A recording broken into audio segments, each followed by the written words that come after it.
Mheshimiwa Mkuu wa Wilaya, nimepata taarifa ya awali ambayo inazungumzia kuhusiana na hali ya usalama, lakini na hali ya vituo.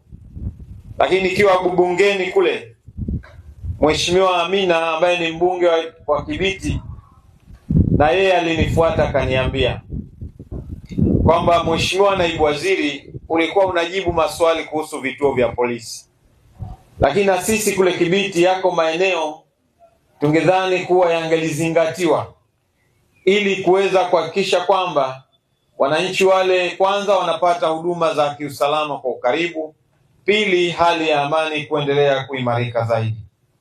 Na leo Mheshimiwa Mkuu wa Wilaya umenithibitishia kwamba miongoni mwa maeneo ambayo kidogo yangelihitaji kupewa msukumo maalum wa haraka na dharura, basi ni eneo la kata ya Mbuchi ambalo liko Delta.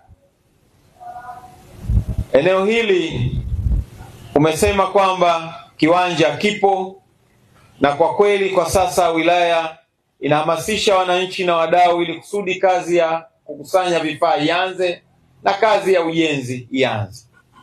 Na sisi binafsi kwa upande wetu kama serikali tumesema kwamba tuje kwanza kuona, lakini pili kutoa msukumo maalum wa kipekee kwa eneo hili hasa la Delta liweze kupata kituo kwa haraka.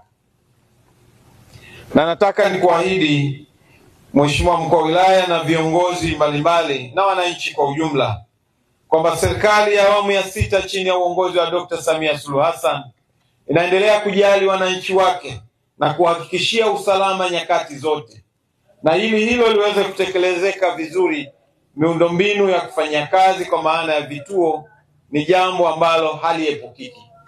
Kazi hiyo inaendelea nchi nzima, na kwa kweli inakwenda awamu kwa awamu kulingana na hali ya upatikanaji wa fedha. Lakini kipekee kwa eneo hili niseme tu Mheshimiwa Mkuu wa Wilaya, na sisi wizara tutaweka mkono wetu kuhakikisha kazi hii ianze mara moja. Na tunafanya hivyo kwa sababu ya kuwapunguzia masafa wananchi ya kupata huduma hii. Tunajua na tunafahamu takriban kila kata ingelihitaji kituo cha polisi, lakini kwa hali ya uchumi wa sasa tusingeweza pia kujenga kata zote kwa wakati mmoja vituo vya polisi. Lakini kadri ya hali inavyozidi kuimarika, tutaendelea kujenga vituo vya polisi katika maeneo yale ambayo yana mkazo zaidi au yana uhitaji wa haraka zaidi kuliko maeneo mengine. Tuwaombe wananchi waendelee kuwa wavumilivu kwa yale maeneo ambayo bado hatujafika kwenye ujenzi wa vituo vya polisi.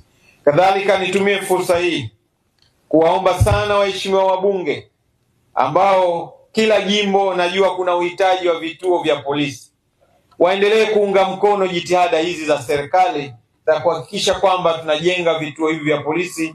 Kwanza wao wenyewe wana mifuko ya jimbo, inaweza ikawa ni moja ya sehemu, lakini pili kujaribu kutafuta wadau werevu ambao tutaweza kushirikiana nao kama serikali pamoja na wananchi kuwahamasisha ili tuweze kuongeza kasi ya ujenzi wa vituo vya polisi.